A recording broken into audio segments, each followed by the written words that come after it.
Hey friends, thank you so much for tuning into my live webinar today.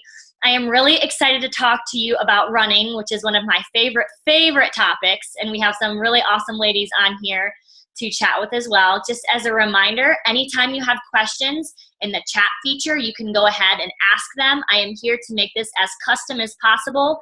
We are going to really breeze through those tips that we talked about in the download that you got when you signed up. However, I want to answer your very specific questions. So please know this is geared specifically for you, and I want to help you in any way I can become a better runner. So often when people say, they want to lose weight or they want to get in shape, what is the first type of exercise that people are likely to be drawn to? It's running, right? It's easy to do. You can do it by yourself. All you need is a pair of running shoes and a pair of shorts and a shirt, and you're good to go. But often people find that when they get into running, in hopes to lose weight, they actually start to gain weight. By a show of hands or a head nod, have any of you faced that same type of problem? Exactly, and I have too. Fun fact, I ran in college, and it was a wonderful experience. I have really enjoyed being a runner. But as my mileage increased, as I got up to running, 60, 70 miles a week, weight training, doing all the right things, eating good food, I actually gained 20 pounds as a runner. And it would just drive me mad. I could not figure out what I was doing wrong. I was working really hard. I was eating well. So why was I gaining weight? Gaining weight is for people who eat bad food. But as we found, our bodies respond to food and exercise in ways that maybe we wouldn't realize. So I really want to dive into that today and talk specifically about the thought of what it looks like to fast as a runner, which is something that I've recently been practicing for about 3 months now. It's something I was a little leery about when I first heard it kind of booming around the health industry, but after doing a lot of personal research myself, after attempting some fasting on my own, joining programs specific to fasting, and having a customized program as a runner for fasting, I've really found a lot of great benefits from it. When we give our bodies time to fast, it allows our body to kind of get back into homeostasis. So a lot of times when we're eating food, we're running around, getting our exercise, and our body's just kind of responding and trying to work its way back to getting us back to its comfortable homeostasis place. Kind of think of you as a person. I've got some women on here, some moms. We're busy people. We've got jobs. We are taking care of our kids. We're making dinner, cleaning the house, and we're kind of all over the place all the time, right? How does it feel when your husband or your friend takes that one thing off of your plate? Says maybe, I'll make dinner tonight, or I'll put the kids to bed. Doesn't it kind of feel like a relief for yourself? Well, our bodies operate in a very similar fashion. When we give our bodies one less thing to think about, digesting food, our body is then able to tackle the other thing that it's constantly trying to repair. So that can look like cell repair, that can look like balancing our hormones, allowing our bodies to recover from a hard workout. It's just a very good practice for our bodies to practice. Now, as a runner, you might think, well, how can I do this? I'm training really hard. This just doesn't quite make sense in my schedule. It is very important for us to time our fasting very particularly. I don't want you doing a fasting day on your intervals days. That just doesn't make sense for runners. We have to be very methodical and plan out ahead of time what our meals will look like for the week, what our fasting looks like based on our hard workout days and our easy and rest days. So let me kind of dive into that with you for how it looks specifically for a runner to participate in fasting and what is actually a healthy and safe way to do for runners. So if you are a runner who is trying to get leaner and burn body fat, particularly a lot of us like to burn it in our midsection and our thighs, you can do up to a 24-hour fast, which is a dinner-to-dinner fast. So for example, today for me is my interval training day. I'm going to do 400s on the track. I've got a really hard lifting workout. It's going to be a hard day. And I have a very high carb day, which we'll get into in my second tip here. I'm eating 3,000 calories. I'm drinking my Shakeology. I'm eating potatoes, quinoa. I'm making sure I have the proper fuel for my body to really be able to excel in my workout today. I will eat dinner tonight, a really big quinoa chili, which is one of my favorite high carb meals. And then I will fast up to 24 hours to dinner the next day. So you'll have that kind of benefit of sleeping at least 8 of those hours. You have a couple hours before you go to bed you get almost up to 12 hours by the time you even wake up. And that gives your body a chance, like I said, to get back to homeostasis, to help repair the cells from that hard workout that you did the day before, and allow it to recover, but also allow your body to burn fat. Which, as you all know, as a distance runner, if you really want to, push to a new PR or be stronger, you have to be leaner. A person who is 150 pounds, or a person who takes the jump from 150 pounds as a distance runner down to 140 pounds is actually 6.7% more efficient. If they're equal ability, same strength, it's all about just that extra body mass that they're carrying around. I mean, think if you had to pull around your 50-pound kid as opposed to your 40-pound kid, you'd be able to move a lot quicker with the 40-pound kid, right? Same idea with us as runners. You can't deny the fact that being leaner isn't going to help make you faster and perform better in a race. Again, we do have to find a healthy balance with that. I in no way preach to my runners, being ultra lean and needing to be pro athlete lean, but there's a healthy amount of leanness that is maintainable, is very, makes you very happy as a runner, and also helps you to be able to run faster. So if you are someone who does not need to lose weight as a runner, you can still find benefits from fasting. Hold on a second. I'm going to answer Mindy's question really quick. She says, so start your fast after dinner on the day of a hard workout. Yes, as so long that you are following your hard workout with an off day, which is what I do. So tomorrow is my off day. I do some running related exercises like hip strengthening and lower leg strengthening. These are not things that involve weights. They're just simple exercises, walks, leg lifts, the fire hydrants, things that aren't going to tax my body, but are just helping to improve my healing in my legs and whatnot. So I follow a hard workout by an off day. I do sometimes do like yoga, or I go for a walk, but nothing that's high in cardio, nothing that involves lifting weights and things like that. Does that make sense, Mindy? Okay, perfect. So yes, absolutely follow after a hard workout. It's ideal because it gives your body that time to really recover. One of the biggest mistakes I see distance runners make is they just pound. They have a hard workout followed by a marathon pace run, followed by lifting, and they don't ever give their bodies time to rest. When we give our bodies time to rest, that's when the cells can repair and our body can go from this strength to rebuild to this strength. But if we don't have that time in there of rest, it cannot take the time to rebuild. So that's why I found it most beneficial to do my rest day after a hard workout. But an active recovery day is very fine so long that it's less than an hour and doesn't involve cardio or weights. So great question, Mindy. So back to the runner who doesn't need to lose weight. Should they participate in fasting? Absolutely. Perfect example is my husband. My husband is an amazing runner. And I don't just say that because he's my husband. He's seriously super fast. But he is a lean, 155 pounds, 6'1" guy, very strong, very good runner. He does not need to lose weight by any means. However, he has seen a lot of benefits from participating in fasting as well. But it looks a little bit different for him. He, just like me, has his workouts on Tuesdays, and he is going to participate in a fast until lunch tomorrow. So it's about an 18-hour fast, but he is still going to be sure to make tomorrow a regular calorie day, which means for him, he's going to eat dinner tonight. He's going to not have breakfast tomorrow. He's going to break his fast at lunch with a protein shake like Shakeology. He's going to have some nuts and a very big lunch, some snacks in the afternoon, followed by a dinner.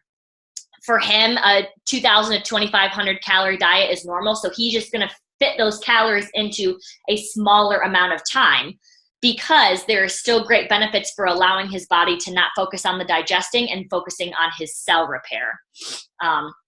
So then, as runners, like a lot of the runners in my program, as soon as they get down to their desired body weight, if they've lost the extra tissue in their midsection and their thighs, they then go down to a intermittent fast, which is only about 18 hours, and they still eat a normal amount of calories that day. Does that make sense, ladies? Can I just get a head nod knowing that that makes sense for you? Okay, perfect. Awesome. The last way a runner can participate in fasting is to do fasted tempo and long runs. This has been proven very, very beneficial, specifically for runners who are training for half marathons and marathons.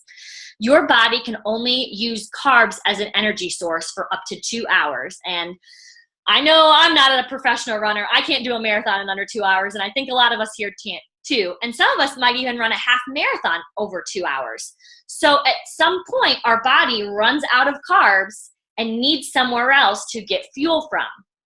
If our body does not know how to use fat as a fuel source, it will do something called bonking, which is very common in marathon training. It essentially means your body is out of fuel and it's going to shut down.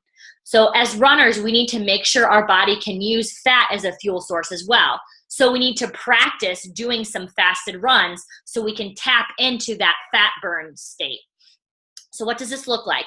On my long run days, I typically get up in the morning, I don't eat, I'll have some water, and I go do my long run without eating. Again, it'll deplete my carb source. Since I'm not running very hard, it's a very easy transition into that fat burn state. And then I immediately come back and fuel my body to make sure I'm not depleted for the rest of the day. It's been really, really beneficial for my training, and it's teaching my body how to burn fat. So that way, when I do get into my half marathon, I'm running a 25K in about a month and a half. My body will be ready to attack that there when my carb sources run out. So any questions particularly about that one? Oh, awesome. I think Mindy's got a little question that are you typing away, Mindy, your question? Or I just unmuted. Is that okay? Oh, yeah, perfect. Let's hear your question. So for the half marathon training, if we typically run, longer than 2 hours, what do we do at that 2 hour mark during our run then? Is that when we need to actually try some gel or gummy bears or something? Yeah, that's a great question. After you're getting over that 2 hour mark, I would absolutely experiment with some gels now, or some make it so you can do a route where you can loop back to your house and do orange slices or bananas, some quick carbs like that. Okay. And definitely, even if your race is 6 months down the road, I really encourage you to start doing it now, just so you know how your body responds to that. Okay. And you get your body used to, that replenish, because for some people, we only have a threshold of how many, carbs we can take in at a time. So I wouldn't want to see you eating a whole banana and then it cramps your stomach and really, messes up your whole training. So definitely start practicing that now in your runs and see at what point, if the 2 hour mark is good, or if maybe I should go a little before that 2 hour mark, and what specific carbs are going to help me to keep going. So really good question. Did we have another question? Yes. Can you hear me? Yes, I can. Okay. Go ahead. It wouldn't let me type. What if we eat dinner 6 o'clock the night before, and then we get up and run just an easy 5 or 6 miles on an empty stomach? Is that okay? And is that kind of like a miniature fast? And then do we have to eat within that 1 hour window right after? Right, that's a great question. So it is absolutely beneficial. The one thing I want to caution you on is you just want to make sure, like how you said, intermittent fast, it's something we are doing occasionally and not daily. Yes. Based on research for runners, if this is something you practice on a day-to-day basis, it's not beneficial and can actually be, harmful. It's good for the body to have kind of that change up every day and not always be on the same schedule. So let's say once a week for your easy run, you do it, and then you also do it on your long run days, perfectly appropriate. I just particularly wouldn't do it more than 3 times per week. So maybe pick 3 runs that you run in the morning and do it then. Fasted could also be, for example, I will technically do a fasted workout today. I had my lunch at 12:30, and I'm going to go do my workout at 4:30. So it'll be 4 hours since I've eaten, which in a sense is also fasted. So it can also be as long as it's been 3 or 4 hours since you've eaten. Does that make sense? It does. Okay, perfect. Thank you. Awesome. Do you have any more questions? I'm good. Thank you. Perfect. Awesome. Well, we are going to keep flying through. Well, I'll touch on the other tips just a little bit. I'm going to be doing another webinar next Tuesday that I'm going to jump more into the easy run pace and how our easy runs really help us to burn fat. But I do definitely want to address this carb cycling piece, which a lot of us have questions about. It's kind of a newer topic that we have been seeing in the wellness industry. There's been a little bit of resistance to the topic, and I can even say myself that I've definitely was a little hesitant about it when I started seeing it. However, I have been practicing carb cycling myself for, wow, almost 3 months now, and it truly has made a huge difference in my running. As I said, I was running my hardest and gained 20 pounds. Since college, a little bit of work, time again has helped me to lose that weight, but I was kind of stuck after having my daughter Ellie, wanting to go down about 5 more pounds, and just felt like I was at a sticking point. And after I started implementing carb cycling, it helped me drop those 5 pounds, but not feel like I was depriving my body of food, of nutrition, or anything like that. I think one thing that the health industry has kind of preached to us for a long time is that you need to do excessive cardio and you need to work on a calorie deficit. And it's just honestly not maintainable. It's not enjoyable, and it doesn't really give us lasting results. So I have found it very beneficial to do carb cycling because I can eat all the calories I need. I eat all the carbs I need. The focus is more on having whole food nutrition and timing it according to our workouts. I am going to just put a quick link in here just talking about my running academy as well. I do set up custom training carb cycling plans for my athletes. It is based on a book. I don't know if you've all heard of Yuri Alcom. He's fantastic. I use all of my training based on that. Like I said, I am passionate about that science-based research, and I believe in the science that he has used to back his nutrition, and I take his plan and modify it for runners because runners do have to have a little bit of a different approach to this. We can't not be quite as extreme as, bodybuilders are, or, the figure competitors are. We have to take a little more of a conservative approach to make sure we are properly fueling for our races, and it is something that's maintainable and enjoyable. So let me dive into this a little bit more for you. What exactly is carb cycling? It's the word itself, when you say it, can seem kind of like fancy or like a fad diet, but truly carb cycling is just timing your nutrition based on the workouts you're doing. So for example, like I said, for me, today, I'll kind of even walk you through the first 3 days of this week. Yesterday for me was a low carb day. I had about 50 grams of net carbs, which is my total carbs minus my fiber.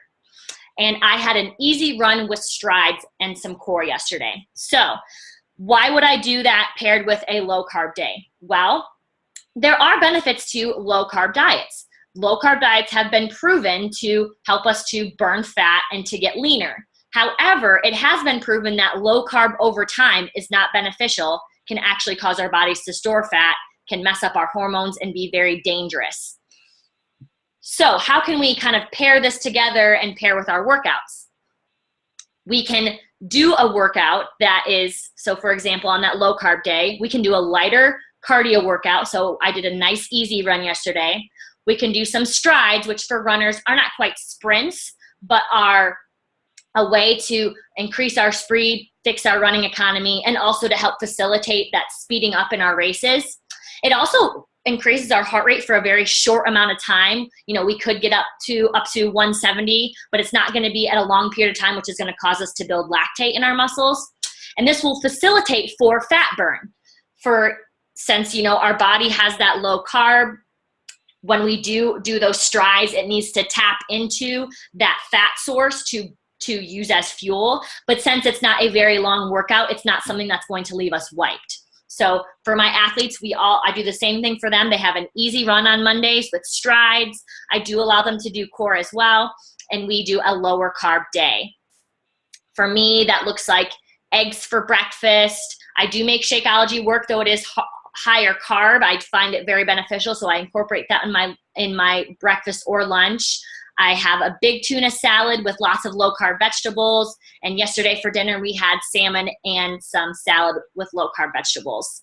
Today is a higher carb day. We are really, really focused on getting those whole food carbs. So I'm not talking about bread and pasta. We're talking quinoa, sweet potatoes, high carb vegetables like carrots, yams, beets, anything, or bananas. All types of fruit are very high in carbs. And I'm making sure that my body is fueled before my workout and ready to kind of attack that interval training. And then immediately after, I am fueling those carbs that were depleted to help it to be strong. Just as we talked about in talking about fasting, I will then take tomorrow as a fasted day. I will fast through lunch to dinner. And then I will then take the following day as a regular calorie day. I will do my lifting on Thursday. I'll have a longer, easy run or a marathon-paced run. Sometimes I have my girls do tempo runs on Thursdays. And it'll just be a normal calorie day with, macros, and it's normal 35% for protein and carbs and 30% for fats. We then typically do a lower calorie day on Friday. This is an easier run, so a lot of times my girls, either it's an easy run day for them or it's an off day. We do a few strides, but nothing that's going to wipe us. There are benefits to having a lower calorie. We can't argue that negative calories plus, burning calories from working out does cause weight loss. However, when it's done over time, it's just not good for our body. So that intermittent piece of changing up our workouts, changing up the foods we're putting on our bodies, timing things at different times, shakes up our metabolism and helps to really kickstart that fat burn. So any particular questions about carb cycling? As runners, if you've heard of Yuri Alcom, he does encourage a 5-day cycle. However, for my runners, I have modified into a 7-day cycle, adding a couple extra regular cal and low carb days. That works best for my girls' particular workouts. Some of my girls also, as their long runs get longer, I do have them doing 2 feast days a week, just because it's needed as their runs get longer and their training gets more intense. So perfect. I do want to be very sensitive to your time. We are going to jump in next week to that running slower piece and that focus on strength training, which I'm really been focusing on in my program with my girls. It is, aside from nutrition, the top mistake I see runners make is they're doing their easy runs much too fast. If you are wearing a heart rate monitor, you should be doing your easy runs under 150 beats per minute. To have a more loose example of what that looks like, if you can do your 5K PR at a 24:45, which means that you are running your PR at 8-minute pace, your easy run should be 2 to 3 minutes per mile slower than your 5K PR pace, current 5K PR. So this is not something you ran 3 years ago. This is what you can do right now, which means for that person who can run a 24:45, which is 8-minute pace for PR pace, they should be running their easy runs at 10 to 11-minute pace per mile. When I send my girls I do VDOT tests for all my girls, and when I send them their results of their easy run paces, their tempo paces, they are like, Jasmine, that is way too slow. But every single one of them, when I tell them to trust me, to slow down, they feel better, they have less injuries, they're getting leaner, and it just works. Our body needs to operate in fat burn to facilitate leanness and to develop our cardiovascular system, particularly the aerobic system, to be a stronger, faster runner. You cannot get faster if you don't run slower. So we need to have that time to recover. We need those slow runs to build that aerobic system and to help build that base. As any of you are familiar with base training, the wider we build that base or our aerobic system, the higher our peak can go, or the higher or better of a PR we can reach. So I am super passionate about teaching people about running. As you saw in the links in the comments, I posted the link about my VIP Running Academy. I am accepting 4 new people for the April group. It is an awesome group of women. I work with some of the most professional women ever. We've got engineers, teachers, nurses, moms, all very busy people who are passionate about training hard, who want to see results in their PRs, who want to be leaner, healthy people, but ultimately who are just very encouraging, lovely women. I love working with these girls. They're training for half marathons and marathons.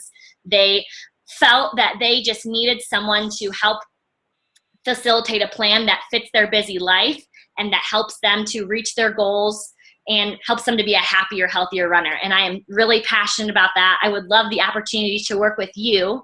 If you click that link there, you can scroll to the bottom and schedule a free call with me to talk more about my program. You'll see on that link as well, I talk about the different things that I offer in that program. We do goal setting. I buy you a nutrition book with a meal plan. You're in my community of women. We have a private Facebook page that I'm posting in every day. You get to know them. They're running similar paces to you, have similar workouts.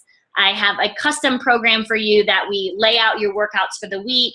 You get an email every day and a text that tells you your workouts. I really try to make this program as holistic as possible because I'm really passionate about having people have their life changed by the sport of running. I have been a runner now for almost 10 years, and it's truly been a life-changing sport, and I am passionate about helping women experience that same life-changing sport without having the overwhelming task of having to plan out a plan that makes sense and pair nutrition that makes sense.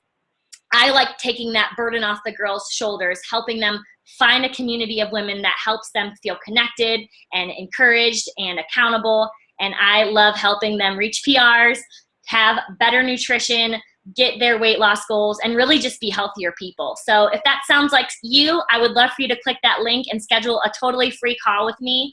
I want to make sure I'm a good fit for you as a coach. I want to make sure you know exactly what you're getting yourself into when you join our run community, and it would truly be an honor to work with you. As I said too, through this month, I am buying a nutrition book for all of my new clients, so you know the why behind the what. I also give you PDF video downloads of all of our strength training so you know exactly what to do, when to do, why you're doing it. I give my girls injury prevention routines, videos, demos, tell them the why behind the what. I'm all about the why behind the what. I'm going to do the grunt work for you and research and figure out what things work best, and then I'm going to give it to you so you know exactly what you're doing, why you're doing it, and how it's going to help make you a better, healthier runner. So thanks so much for tuning in. If you have any questions, you can email me at mommysmarathon@gmail.com.